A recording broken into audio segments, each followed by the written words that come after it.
Welcome back to Grizz Vision here on OUGrizzlies.com. My name is Neil Rule. We're here with Paul Rice. And Coach, you've had some time now to digest the cross-country season. It didn't end the way you wanted it to, I know that, but you still were able to get some things accomplished this year.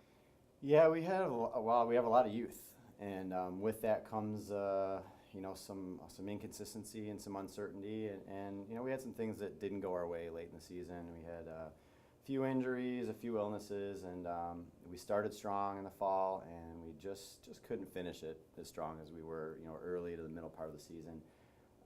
But in the end, we learned a lot about where we're at. We learned a lot about the athletes that we have in place. And I think they learned a lot about what's expected of them and how to get through a cross-country season strong and healthy. So we'll take that moving forward and look forward to next cross-country season. But at this point, our goal is getting everybody back healthy again, which I think we've done that now in the last 2 or 3 weeks. They've gotten a little bit of rest, recovery. We're still training. But now we move on to indoor season, and that's the great thing about our sport, about being a 3-sport athlete.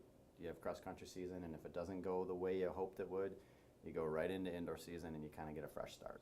When you look at that, what happened with the injuries, with the illnesses and things like that, cross-country is a bit of a different animal in that respect. Yeah. People might not realize the impact that an injury or an illness might have. It can set you back. The injury or the illness might only take a week or two to get over, but it can set you back 3-4 weeks in training. Yeah. Well, and mentally, you get in a rhythm, you feel good about where you're at, you're racing well, you're training hard. All of a sudden, like you said, a week off, whether it's because you're sick or a little injury. And it took a while to get to where you were before mentally, and now you've got to work your way back there. And it doesn't come back in a week. It doesn't come back in a couple days. So especially when you're young, like our guys and gals were this year. And we had more issues on the men's side with injuries and illnesses than we did on the women's side, but they don't bounce back as quickly when they're young.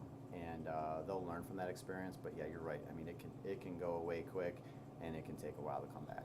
What were you most pleased with through the season? And I know we talked about the ending wasn't what you wanted it to be, but now that you've had time to take a look and step back, what are you really smiling about after the season? Well, on the women's side, we talked about it all season, our pack and how tight everybody was. And, Sammy Mondry stepped up and was a great front runner for us, but there was a bunch of girls that weren't far behind her. And we have a great, large pack of girls up front that really pushed hard.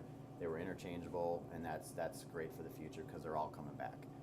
On the men's side, I think it's similar. They all took their turns leading the team, but Michael Cox stepping up as a sophomore and really kind of running like a senior. I mean, he showed a lot of leadership, a lot of confidence and consistency.